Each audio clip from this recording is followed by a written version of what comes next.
तपस्वी, अभी तक जिन योद्धाओं को तुमने मारा है, मैं उनके समान नहीं हूँ। मेरा नाम है रावण। भारत के प्राचीन इतिहास को हिंदू माइथोलॉजी कहा जाता है। जानते हैं क्यों?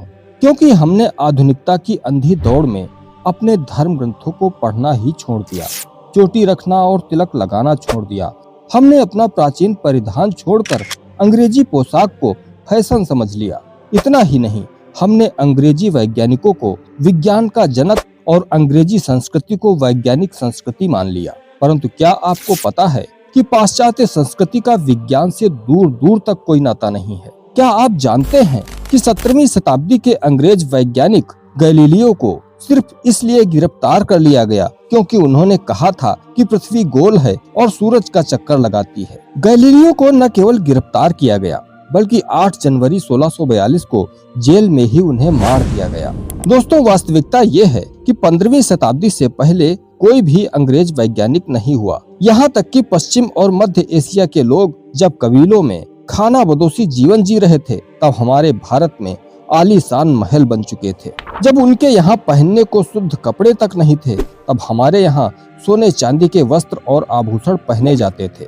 इसके बावजूद हम हिंदुओं को ही पिछड़ा और अवैज्ञानिक कहा जाता है। आज के वीडियो में हम 2 प्रमुख आविष्कारों से आपका परिचय करवाएंगे, जिन्हें खोजा तो भारतीय ऋषियों ने था, परंतु अंग्रेजों ने अपना नाम दे दिया। और यकीन मानिए, यह वीडियो देखने के बाद आपको अपने धर्म और संस्कृति पर गर्व होगा। नमस्कार, आप देख रहे हैं हिंदुत्व का शंखनाद और मैं हूँ आपका दोस्त विष्णु शरण। यदि आप हिंदू हैं तो कमेंट में जय श्री राम अवश्य लिखें, चैनल को सब्सक्राइब करें और वीडियो को लाइक करें। तो चलिए आते हैं पहले आविष्कार पर, परमाणु का सिद्धांत। दोस्तों, परमाणु बम से तो आप सभी अच्छी तरह परिचित हैं, जिसका आविष्कार जे रॉबर्ट ओपेनहाइमर ने किया था। परंतु क्या आपको पता है कि जे रॉबर्ट ओपेनहाइमर भगवत गीता से काफी ज्यादा प्रभावित थे और इसी से प्रेरित होकर उन्होंने परमाणु बम का आविष्कार किया था। उनका एक वीडियो आज भी YouTube पर मौजूद है, जिसमें वह क्या कह रहे हैं आप स्वयं देख लीजिए। Few people cried, most people were silent. I remembered the line from the Hindu scripture, the Bhagavad Gita. Vishnu says, "Now I am become death, the destroyer of worlds." Oppenheimer से पहले जॉन डाल्टन को परमाणु सिद्धांत का जनक माना जाता है। परंतु क्या आपको पता है कि ईसा से 600 वर्ष पूर्व, यानी आज से लगभग 2600 वर्ष पहले, महर्षि कणाद ने परमाणु के संबंध में विस्तार से लिखा है। विख्यात इतिहासकार टी.एन. कोलेबुरक ने लिखा है कि अणु शास्त्र में आचार्य कणाद तथा अन्य भारतीय शास्त्रज्ञ यूरोपीय वैज्ञानिकों की तुलना में विश्वविख्यात थे। दूसरा आविष्कार है गुरुत्वाकर्षण का सिद्धांत। पश्चिमी जगत मानता है कि 1687 से पहले कभी सेब जमीन पर नहीं गिरा था। जब सेब गिरा तभी दुनिया को समझ में आया कि धरती में गुरुत्वाकर्षण की शक्ति है। वर्तमान समय में गुरुत्वाकर्षण बल का खोजकर्ता न्यूटन को माना जाता है। परंतु दोस्तों, न्यूटन से भी 600 वर्ष पहले ऋषि भास्कराचार्य हुए हैं। एक दिन उनकी बेटी ने भास्कराचार्य से प्रश्न किया कि ब्रह्मांड में इतने सारे ग्रह कैसे टंगे हुए हैं, ये गिरते क्यों नहीं? इसके बाद भास्कराचार्य ने जो जवाब दिया उसे ही बाद में गुरुत्वाकर्षण के नियम के रूप में जाना गया। उन्होंने कहा, आकृष्ट शक्तिश्च महितयायत खस्थम गुरुस्व अभिमुखम स्वशक्त्या आकृष्यते तत्पतति भाति समय समन्तात्व पतत्वयं खे।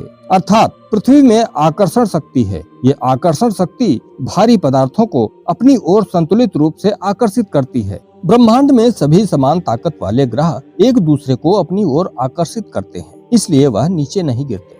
भास्कराचार्य द्वारा लिखित ग्रंथ सिद्धांत शिरोमणि में इसे विस्तार से बताया गया है। न्यूटन के हाथ सिद्धांत शिरोमणि ग्रंथ लगा या नहीं लगा, उन्होंने इसे पढ़ा या नहीं पढ़ा, ये तो हम नहीं कह सकते। परंतु गुरुत्वाकर्षण के जो नियम न्यूटन ने बताए हैं, वह भास्कराचार्य ने उनसे 600 साल पहले ही लिख दिए थे। कुछ लोग कहते हैं कि यदि अंग्रेज भारत न आते तो भारत में विज्ञान नाम की कोई चीज ही नहीं होती, जबकि वास्तविकता इसके बिल्कुल उलट है। जिन आविष्कारों को अंग्रेज वैज्ञानिकों के नाम से जाना जाता है, वो आविष्कार भारतीय ऋषियों ने हजारों वर्ष पहले ही कर लिए थे। और कुछ आविष्कार तो ऐसे हैं जिनके बिना विज्ञान की कल्पना भी नहीं की जा सकती। उदाहरण के लिए शून्य व दशमलव। भारतीय ऋषियों ने यदि शून्य व दशमलव की खोज न की होती तो आज न तो कंप्यूटर होता और न ही रॉकेट। फिर अंतरिक्ष तक पहुंचने की तो कल्पना भी नहीं की जा सकती थी। यही नहीं, पृथ्वी से सूर्य की दूरी कितनी है, यह सैकड़ों साल पहले गोस्वामी तुलसीदास जी ने हनुमान चालीसा में एक चौपाई में लिख दिया था।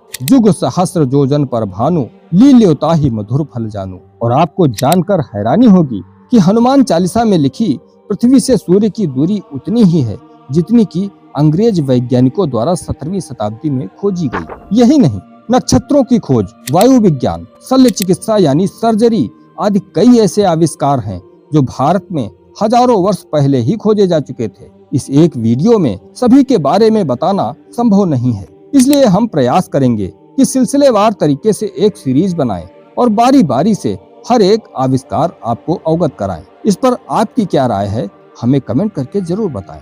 इस वीडियो को अपना बहुमूल्य समय देने के लिए आपका बहुत बहुत आभार। मिलते हैं आपसे अगले वीडियो में, तब तक के लिए वंदे मातरम, जय श्री राम।